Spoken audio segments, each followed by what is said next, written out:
Hello and welcome to Hackerang TV. This is your host Adil Bandukwala. In 2007, when two hosts welcomed three guests to their San Francisco home, a brilliant idea in the form of Airbnb was born. Since then, the platform has grown to over 4 million hosts who welcome more than a billion arrivals in almost every country across the globe. Every day, hosts offer unique stays and one of a kind activities that make it possible for guests to experience the world in a more authentic and connected way. As Airbnb scales in what we call the post pandemic world, it is actively building its engineering teams in India. Did you know that? In fact, last year, the company set up an India tech center based in Number, Bengaluru. That's right. Today, we are joined with Ashish Singla, who is leading its tech center and is here to talk about the company's tech and payment capabilities, the culture of innovations that's driving Airbnb's mission forward. Ashish joined Airbnb in 2021 and is responsible for the setup and growth of the Global Technology Center for Airbnb in Bangalore. Over the next few years, Airbnb is looking to expand its global tech footprint, with Bangalore being the obvious choice to kickstart this particular journey. Ashish also leads the global engineering teams for payment economics, a multi year initiative to optimize payment experience and partnerships for Airbnb. Prior to joining Airbnb, Ashish has spent 10 years at PayPal in various roles and locations. Ashish, super pumped to have you with us. Thank you for making time today. Likewise, Adil. Thank you so much. Very glad to be here and interacting with everybody here and sharing my journey at Airbnb and prior. Awesome. With that, let's also welcome, like always, HackerRank's co-founder and CTO, Hari. HackerRank, like you know, is the technology hiring platform that is the standard for assessing dev skills for over 3,000 plus companies worldwide. We're backed by GMI Equity, Khosla Ventures, Battery Ventures.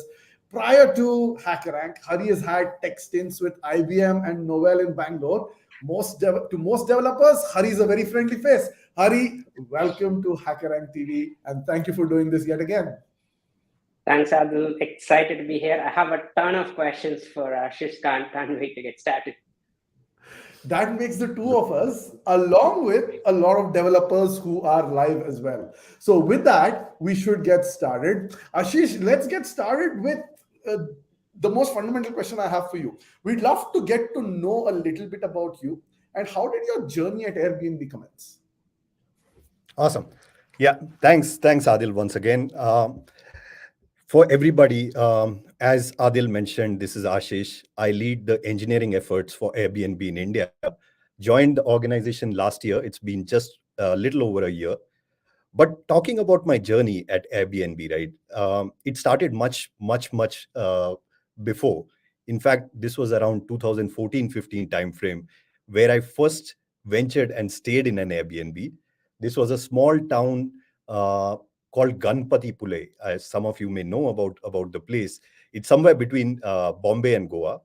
And that's where my love for Airbnb really started, right? The place, it was the host. They met me and my family personally. And then 2018, I had my sabbatical. I had a month off, and we spent around 21 days in Australia, New Zealand, and Fiji Islands, and all on Airbnbs. And that just kind of blew me off, the kind of places, the setups, the warmth, and really experiencing the local culture wherever you are, right? So that's what really kind of made my love for Airbnb. And when 2020 pandemic happened, one of my favorite time pass was going through the Airbnb app, looking through various places that one day I would want to visit. And I have long list of my wish list across the globe, which hopefully someday I'll get to. But then that's kind of my love for Airbnb. And last year I started discussing, and what really excited me about this opportunity to work for Airbnb was, of course, the love for the product, love for travel, but more importantly, also we were setting up engineering in India grounds up, right? So leading that effort, building that culture, building the teams from zero to something really meaningful. That was very, very exciting. And guess the whole process took me quite a bit. I think actually it was 5 6 months process.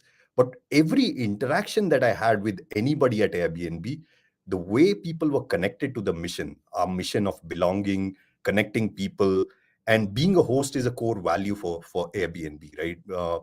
Everything that we do, kind of how do we be a host? It was very, very clear that every interaction was so rich, and that made me kind of join Airbnb for this mission of setting up the tech center. And prior to that, I've spent 10 years at PayPal, as you mentioned, across different roles. But this is something which I could leave PayPal and join something like this, which is a lifetime experience in my mind. Awesome. Thank you for sharing that. It's a fascinating story, Ashish. So, for all of those of you who've joined on LinkedIn, I think what will be fun is please think here if where you're kind of tuned in from, because Airbnb is in so many locations, right? So we'd love to know which city and which part of the world you're tuning in from. So type the city name, type the country name, and also try and tell us if you think there is an Airbnb in your location.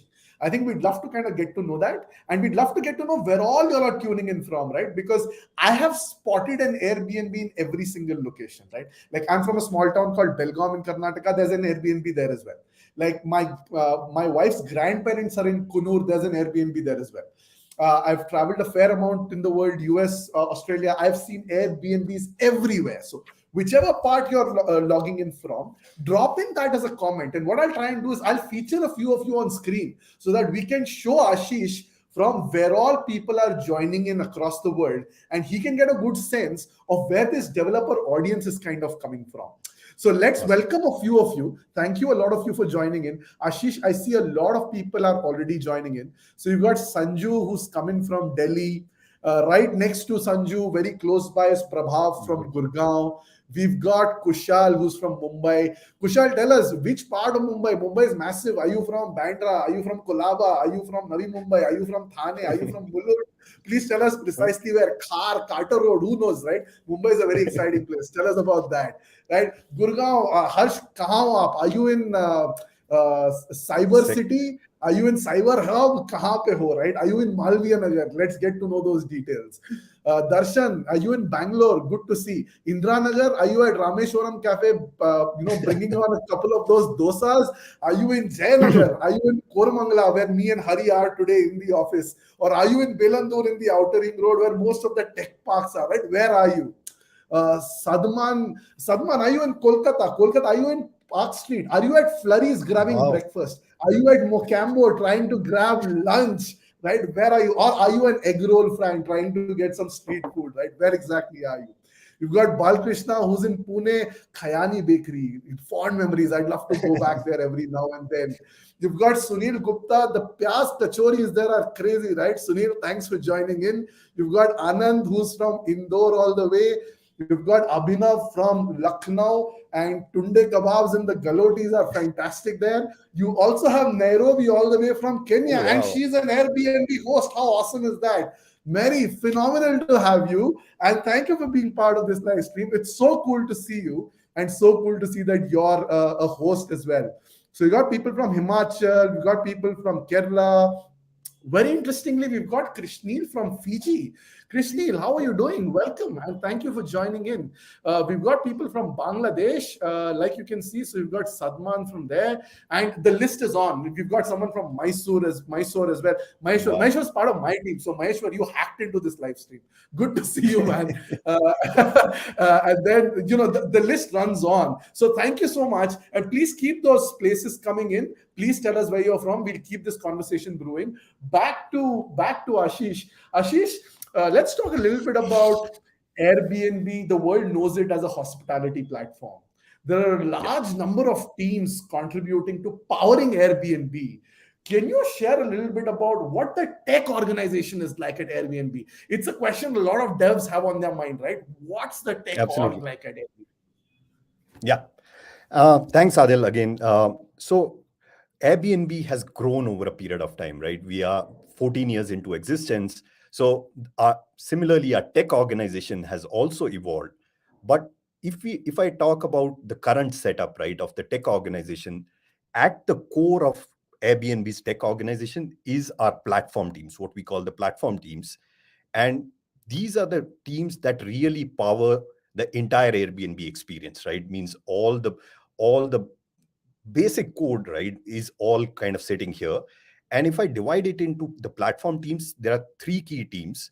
The first and foremost is the payments organization, which means, as you would imagine, powers all the money movement between millions of our hosts on one side and millions of our guests, right, on the other side.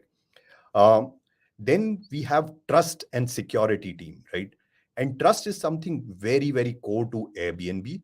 It's basically means you may have heard about a big ad campaign that we did, that strangers are no longer strangers, right?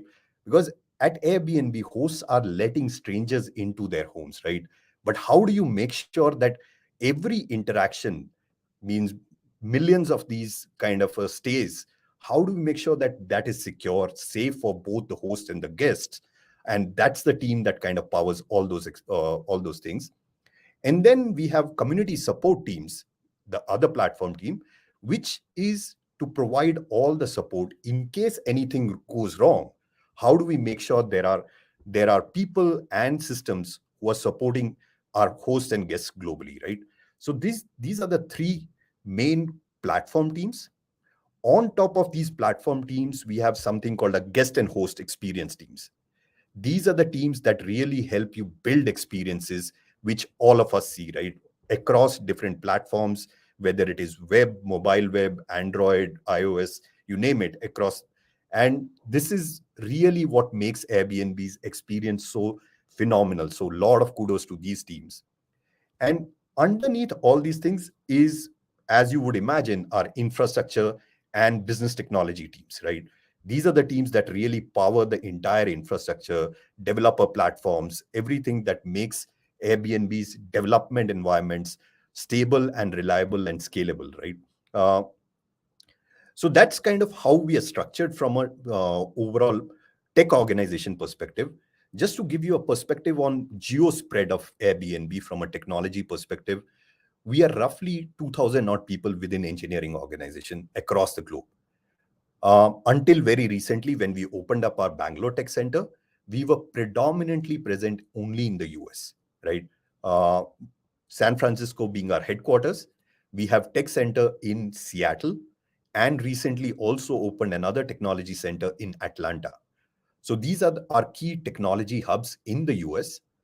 Uh, outside of the US, Bangalore, we started recently. I'll talk a little bit more later about the Bangalore Tech Center, but also with our live and work anywhere policy, right? It enables us to tap into the talent from technology perspective wherever you are, and enables you to explore the world the way you want to be. And that's something that we are very proud of. And that's what makes the Airbnb culture so rich. So that's kind of a little bit about our technology organization, various teams. We can go a little bit deeper later on about what specifically happens in India, because I'm sure most of the people would be interested in that aspect as well. Awesome, awesome. 2,000 people, right, in the tech organization. That's fascinating. And it's very, very cool that Airbnb is kind of scaling in India. So it kind of talks also about the opportunities that devs have, to build for the world from India, which is fascinating. Lots of people joining in, Ashish. We've got Soma, who's come in from Dubai. We've got Akil, who's from Vietnam. We've got people from Chennai. We've got people from West Bengal, all the way from Siliguri. By the way, I have one of my growth hacks has been hiring people from remote regions across the world. One of my best performing team members is from Siliguri, so I have a soft corner for that place. But let's talk about Kolkata. We've also got a lot of people from Gujarat, Ghaziabad, Bangalore, Nagpur, Dhaka. There's so many. We've got people from Pakistan even. which is crazy. Nice. So again, welcome everybody. And I've got a ton of questions I'd like to ask Ashish, but I'm also going through the insane amount of comments that have come in from the audience. People keep telling us which cities you're from, where you're from, and what you love about Airbnb. Drop it in the comments so that we can share it with Ashish, and the team can also love to hear like what you really love about Airbnb. Let's keep this interaction going. Also, if you have any tech related questions for Ashish, drop them in and I'll feature them on screen and Ashish can take a dig at answering them. But meanwhile, Hari's been holding on to a whole bunch of questions that he wants to ask. So I'm going to pass this over to Hari while I look at a bunch of your questions that are coming in. Over to you, Hari. Thanks, Adil. Ashish, maybe the first question we want to start with is how Airbnb has grown into a mature organization from a startup. There is a change in the scale and maturity, and that brings in ton of say better processes and how has the tech organization evolved as you look back, like from not all the 14 years back, but maybe if you go back like few years, as long as you can go back, say this is how it was earlier and now this is how we have evolved and matured. What Yeah. especially on the tech org specifically? Sure, Hari, that's a great question. Thanks for that. So I'm sure a lot of people here in the audience would relate to this. Whoever has any experience working in a startup environment, right? Airbnb was a startup not very long back, right? We started in 2008, and from there on means in a startup environment, time to market is the key, right? Because you are up against the competition, you want to launch new features every day. You're going against the time, right? The sooner you can get any of your features, products out in the market, that's what means kind of you're all focused on. And Airbnb was no different, right? Till very recently, maybe 2017, 18, time to market was always the key for us to build the market, make sure our customers are having the right experiences, all that good stuff, right?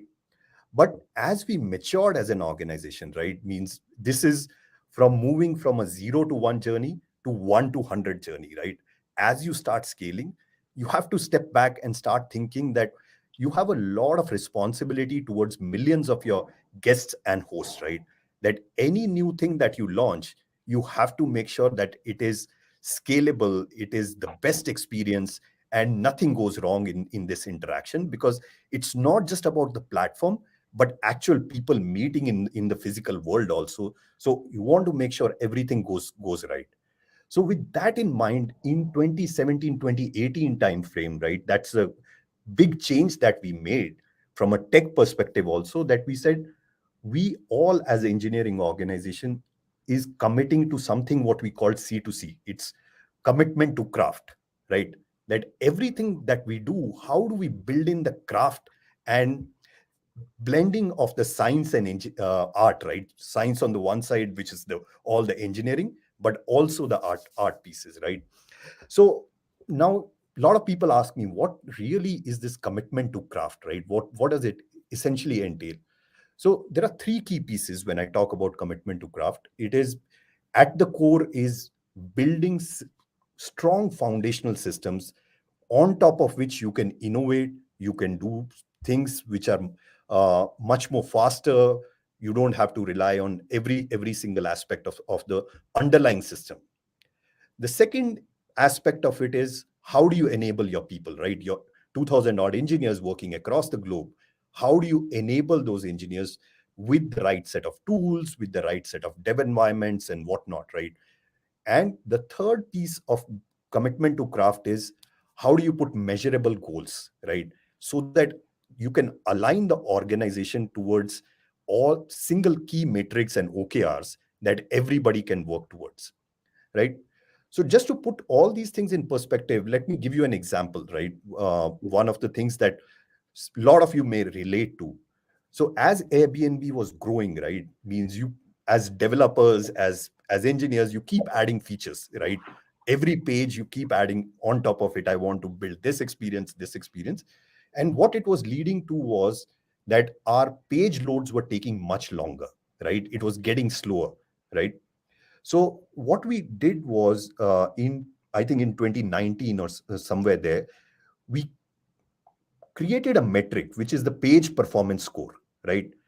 And just to make sure, means what this page performance score is, that from a guest or a host perspective, how is the experience moving from one page to another? It entails how much time it is taking to load, but it's from a customer perspective, because at the end of the day, you have to work on, means not everybody will have the same internet connectivity, not everybody will have the same set of systems. So how do you take it from a guest and host experience perspective? And then once you define that as a goal, enabling all our engineers to be able to measure this in an effective way, and aligning that as a OKR for the entire organization. And that made wonders to the overall experience that today we see on our website, on our mobile apps, and stuff like that, that the experience is so consistent across wherever, whichever page you are. So that's how kind of our commitment to craft, and really kind of moving away from just building one feature after the other to really making it a world-class experience. Got it. Thanks for sharing that experience. Like, I love the term commitment to craft, and I also love the fact how you started from customer first experience. Like, people having different internet connections, and starting from customer. Let's make the page faster. Amazing story there. The next question you touched upon a little bit is on the India Tech Center, and a lot of people are waiting to understand more about that. So Airbnb set up the India Tech Center in Bangalore last year, and this is the first tech center outside US, like you mentioned. So what's the vision of the center? What are some of the things which are built here? Could you give more insights about this? Absolutely, Hari. So before I go there, let me kind of address why means Airbnb started even looking at Bangalore or expansion outside of the US, right? So as we were scaling the organization, right, we touched upon that.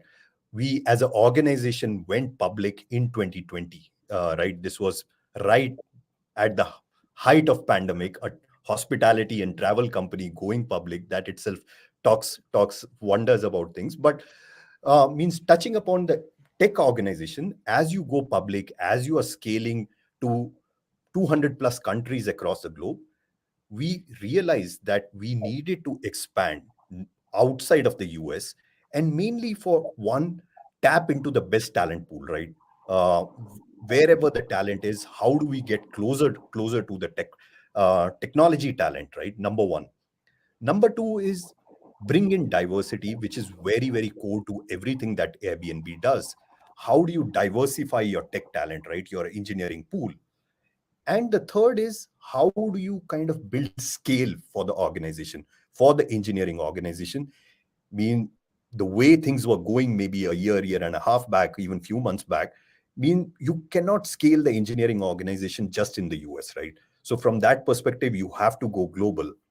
And when we were looking at all these parameters, Bangalore made an obvious choice to have our tech center because of amazing talent that is there and in the vicinity, and also the scalability that it can provide, right?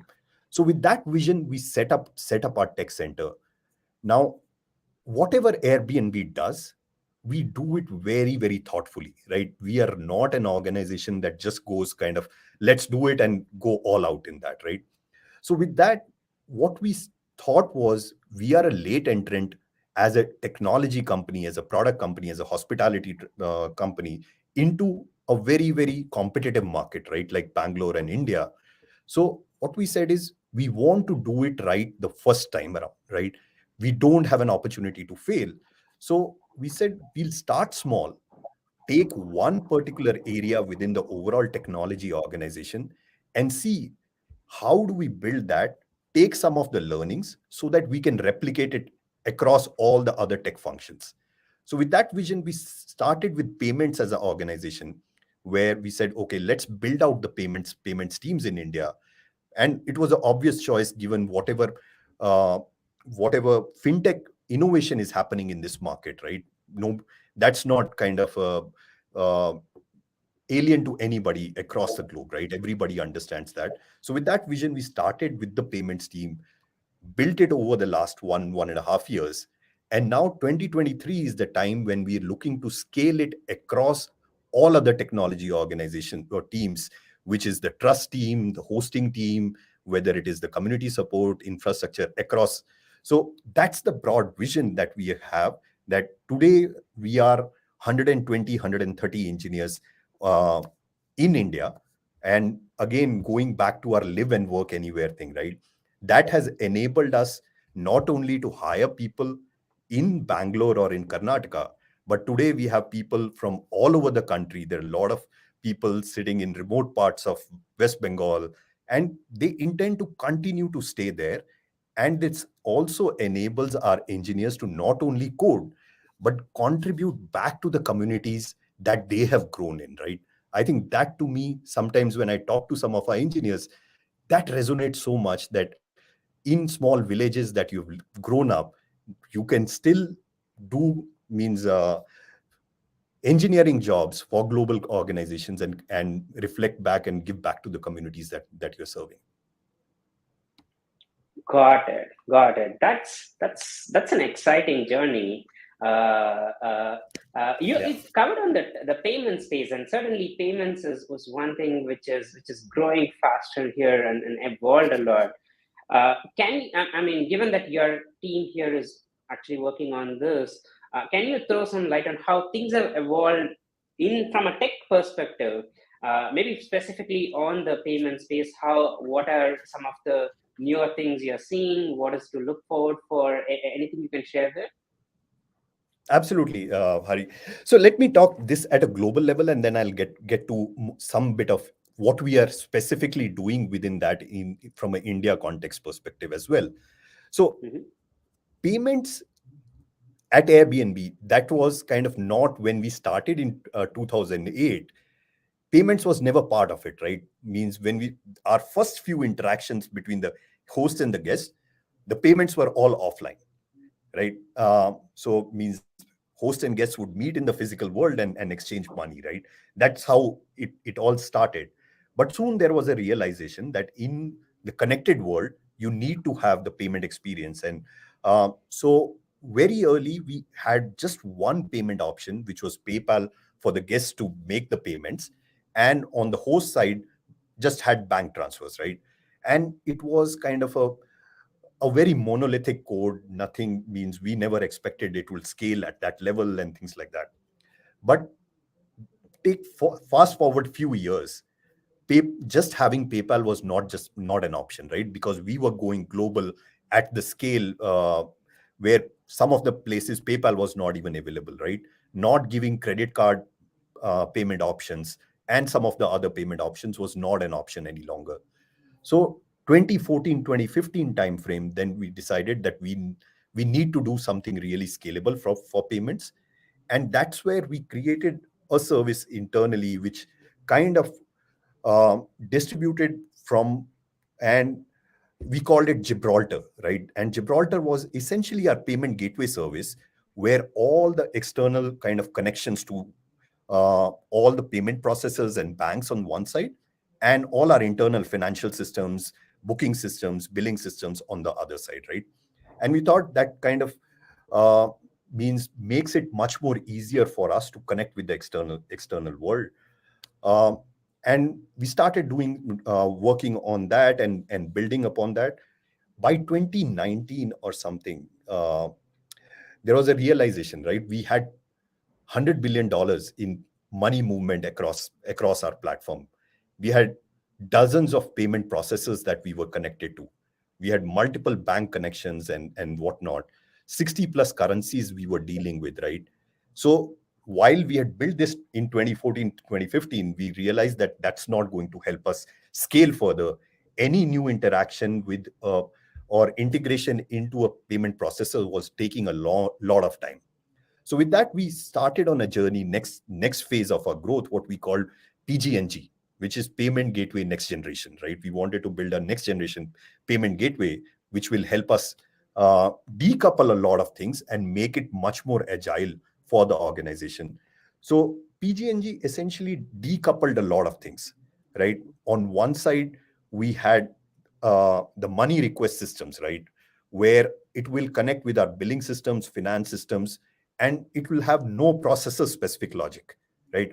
It'll just get requests that you just need to collect X amount of dollars from whoever, right?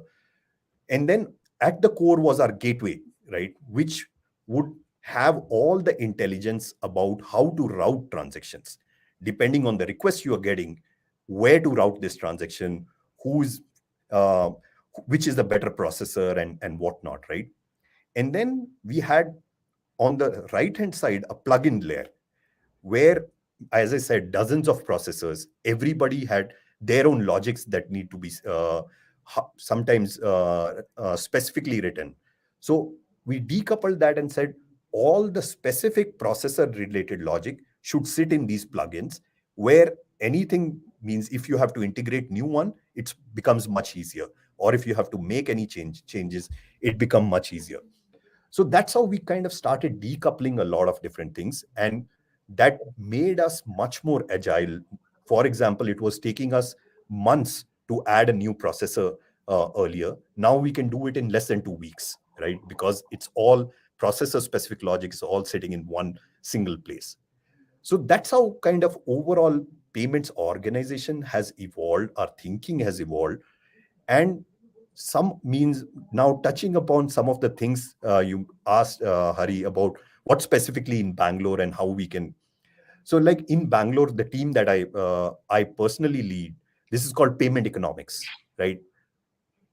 The charter for payment economics is that today Airbnb pays $1 billion plus to our payment processors for processing our guest and host payments, right?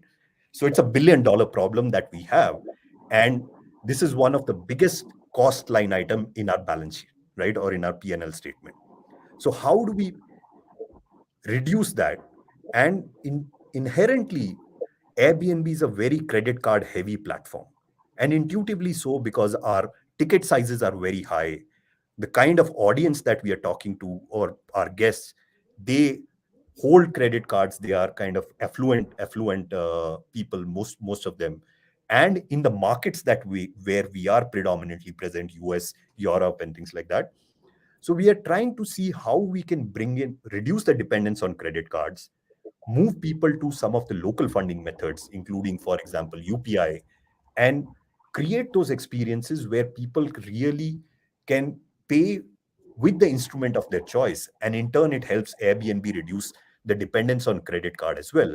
And we are experimenting with a lot of different payment methods, including buy now, pay later on one side. And guess means probably at some time even look at crypto. I know crypto is going through some tough times, but you never know. A lot of these requests keep coming. So for us, it is experiment. A lot of that experimentation is and will continue to happen out of our Bangalore center to see how we can provide the best customer guest experience from a payments perspective. Great. Thanks for that detailed answer. When we hire engineering, and yes, it's the same even for Airbnb as well, there is one of the rounds, tech rounds, called architecture round. And one standard question is like, how do you build a payment gateway? And yours is the perfect answer, I believe. Like, you start small with one processor and you build a system for Gibraltar, which scales there. And then, you're not even, so even the right answer for those questions is you don't directly jump to like a solution like PG&G. You start here, then do that, and you explain the challenges of those and how the volume of transaction grows as well. That's it's good. It's great to see how the scale changes your tech architecture completely. Correct. A follow-up question on this, right? Like, you understand, you build a system, and then the system stays for about few years, and then you have to build the next version of system and so on, like the journey you went through. So I want to understand like how the teams decide, okay, this is the right time, we need to go to the next system. Like, is there like one point, or is it like how and who decides? Is it the engineering product? Does everyone feel that? How does that journey go through when you say like, okay, give that has served its purpose. Let's now put in PG&G, and then after Yeah. PG&G, few years later, you might have to build something else, which imagining now looks crazy and super complex. So how do you decide that? Oh, great question, Hari. Yeah, and unfortunately, there is no silver bullet to this, right? There is no right answer. But means some of the things that we try and do, right? As I said, commitment to craft is something very, very core to Airbnb, right? So at the time when we start feeling that it is becoming more and more difficult for engineers to make any changes which can help us scale for the future, those are the times when you start thinking that are we kind of are our systems ready for the future scale that we are trying to solve for, right? Other thing is there are market dynamics that changes sometimes, right, completely, which today may be alien to us, but tomorrow the adoption starts becoming uh, much more and becomes very, very kind of like UPI, for example, right? Means few years back when 2015, 2016, nobody would have imagined that UPI would become that kind of a scale, right? So when market starts changing and you need to adapt and your systems are slowing you down, that's another time that you start thinking about, are our systems kind of capable for the future? And in terms of who makes these decisions, I think most of the times these decisions are driven top down, or sorry, bottoms up, at from an engineer level, right? Where people start saying that no, I can do it much better way, and this is the way to do it. That's how Airbnb engineering culture is there. That means it's hard. We provide the flexibility to the engineers to build the way they want to build with certain frameworks in mind. We don't say that no, this has to be developed in a particular language or using these particular things. Whatever our engineers feel would be the best way to develop, we provide that flexibility to them. And that's why it is important that you hear that voice from your engineers, that yeah, we can do it in a much better way. And all these things is kind of innovation is driven at the bottoms up level. Got it. Got it. Yeah. In fact, wanted to talk specifically on the engineering culture, and you mentioned like how it comes bottoms up, and Yeah. there are the engineers would know the right framework for the right kind of job. Like there are some developers who are like Golang, lovers, and this is what, and they write the most optimal code there. And there are other places they feel like, okay, no, this is something which Python can do, and we can do it faster. Like giving the engineers the power, what are some of the things, like I'm sure our audience would love to know as well, like what are the things which makes Airbnb's engineering culture famous for? Like what is the secret sauce there which makes Airbnb's engineering culture the culture there? Like Yeah. what do you do there?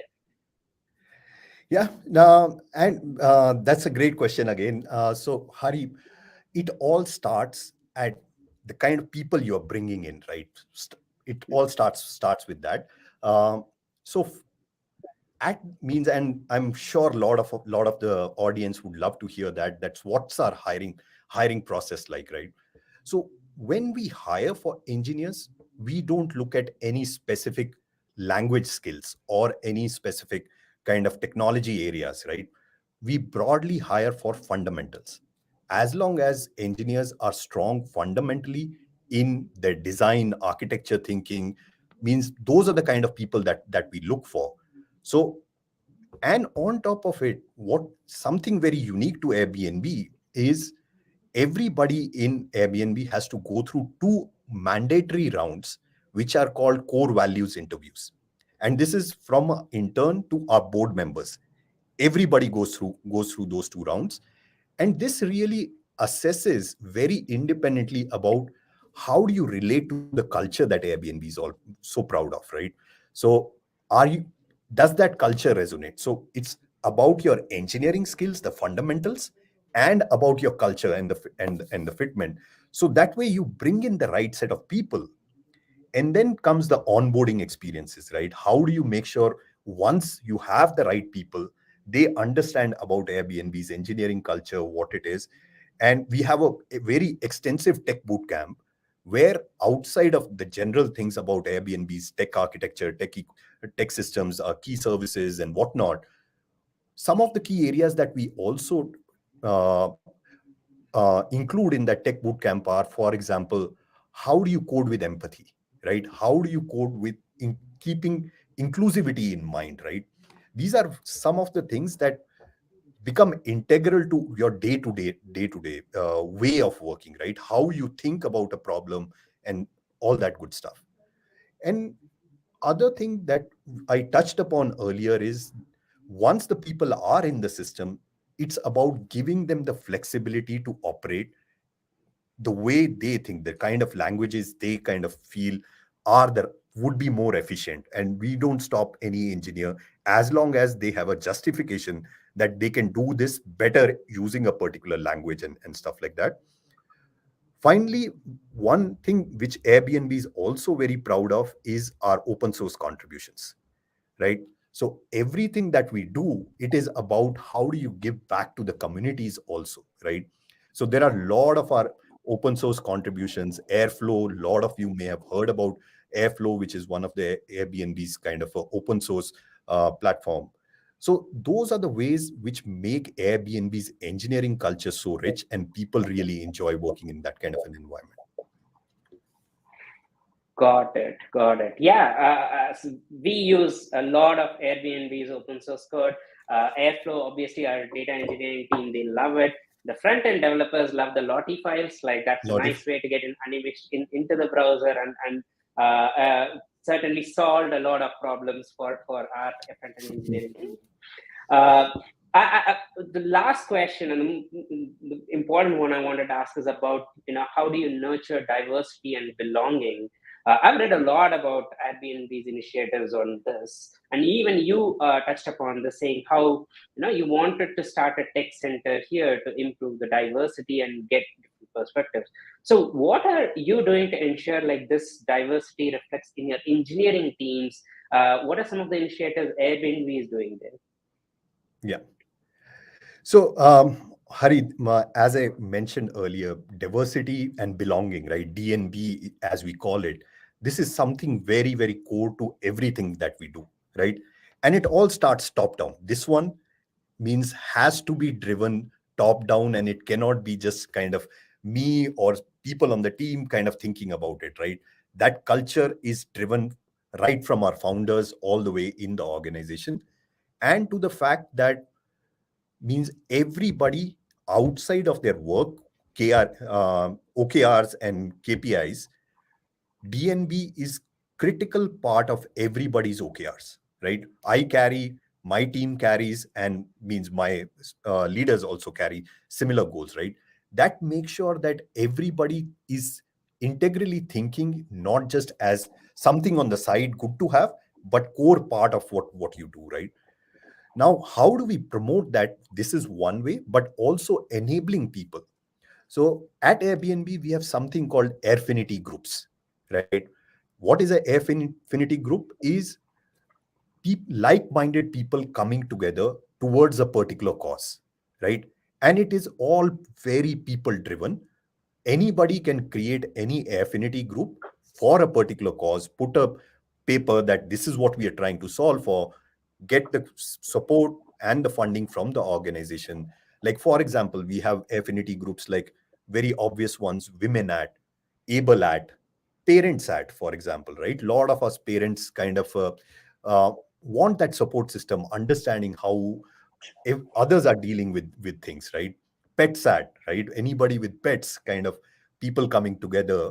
So like that, it makes it very, very, again, very grounds up driven. People who are passionate about certain things and ideas coming together. Able at is another big affinity group, right? How do we think about people with disabilities, people who are not as privileged on certain things, making sure when we are getting them in at Airbnb, they have a very inclusive and they feel at home when they come into Airbnb, right? So all these things put together really makes kind of our culture so rich, which we are all very, very proud of. And means it is not just what we do, our business also depends on it. That's why it is even more critical. That means when you're on a mission of connecting people at the core, right? Connecting strangers at the core, unless you have that whole sense of belonging, everybody kind of wherever they are, they should feel belong. It should, every employee should have that same sense, same wordings people use. That makes really a key difference for how we operate and how we kind of make a difference to the communities that we operate in. Got it. Got it. That's fantastic to see how much thought process you have put in all of this and how you have built all of this there. Adil, back to you. I know you have a ton of questions from all the users, and you also have a few more. So back to you, Adil. Yeah, thanks, Hari. Lots of questions coming in from the audience, and guys, please keep that coming. We'll collate them and we'll ask Ashish. So while we'll get into the tech questions and business specific questions, a lot of people actually want to know, Ashish, you as a tech leader, what do you do for fun? Like we are all talking about work and all that, which is good, but people also want to know like what's the personal side of Ashish? What's Ashish like at home? What Ashish is like at home? What do you really do to have fun? What are a few hobbies? We just love to geek out. Yeah. So, Adil, honestly, I'm not a very fun person at home, but means as I mentioned earlier, travel is something my passion, my hobby, and whenever I get an opportunity, I love to backpack. And I have two young daughters, 12 and 7. So with family, just traveling across the world, right? That's something that I really really enjoy. And outside of that, spending time with my young girls whenever you find time, right? Those are some of the ways in which I kind of unwind myself. One other area, cooking is something that means I'm a Punjabi, so love all the food and all those things. So cooking is something that I really really enjoy with the nice music. Uh, yeah, over the weekends you'll find me in my kitchen just doing some new things, cooking some good food. Yeah, so those are some of the ways in which I unwind and really kind of spend time outside of the work. So, two follow up questions. One, which has been your all time favorite destination of place since you're a traveler and you love traveling? And which Yeah. is one place that you're looking forward to go to next? Yeah, I my favorite place honestly was New Zealand, and Rotorua specifically. It was a lovely, lovely place, and what made it special was the Airbnb that we were staying in. It was kind of on the hill, overlooking the Rotorua Lake, and beautiful weather. And there were uh, like these animals, the pet animals called llamas. They were all over the place, means kind of you can just walk around, and my girls loved it. So that's one place I really really loved. In terms of where I want to go, Bhutan is something on my list, hopefully very very soon, to see what's the happiness index all about, really live that life and spend time over there. So hopefully, uh, in the next 12 months, Bhutan is on my list. Awesome, awesome. Making me jealous now of Rotura. It's somewhere that I've always want to go to. From what I remember, it's well known for its a lake, some geothermal activity, and the Maori culture. So again, should be a lot Absolutely. of fun. I'm glad you've enjoyed it. It's on the to do list, and I'm sure it's on a lot of developers to do list as well. Yes. Now that you spoke about food, what's Huh?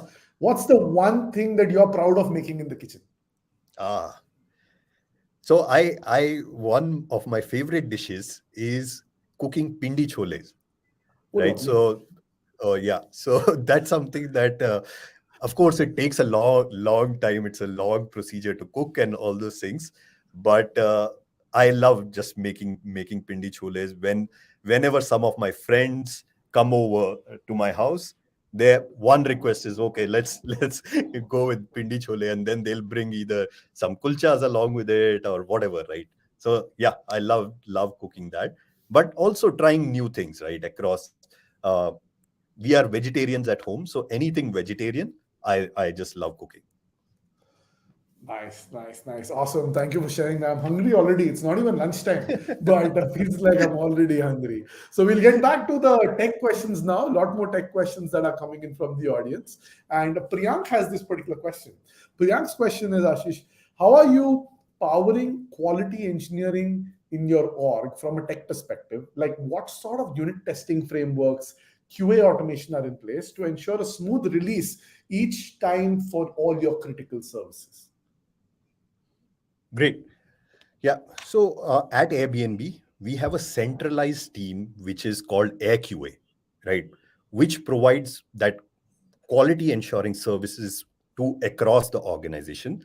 Basically, anything that goes out, it has to pass through this AirQA team, and means like today, in fact, we or yesterday night we did a our winter release. So we have biannual releases at Airbnb, summer and the winter release. So we just did a winter release yesterday night or yesterday US time.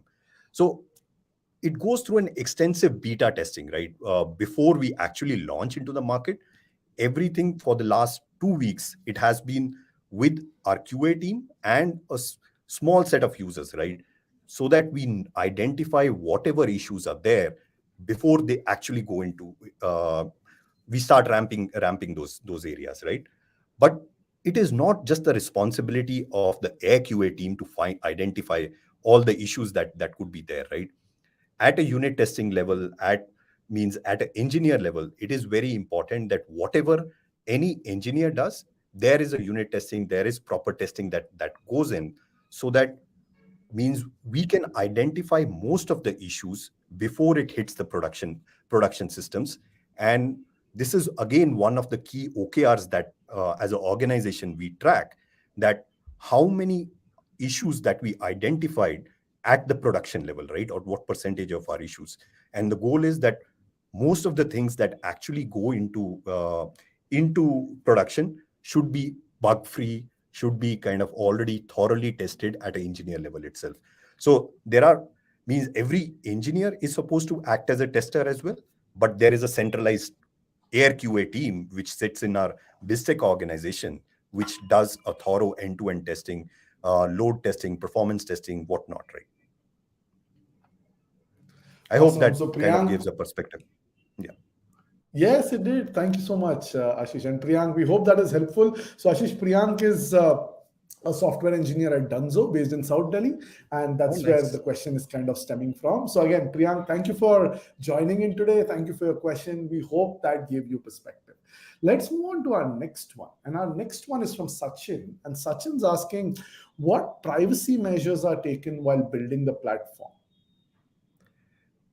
Great question. With the caveat that I am no privacy expert, but again, means given the world today we are living in, right?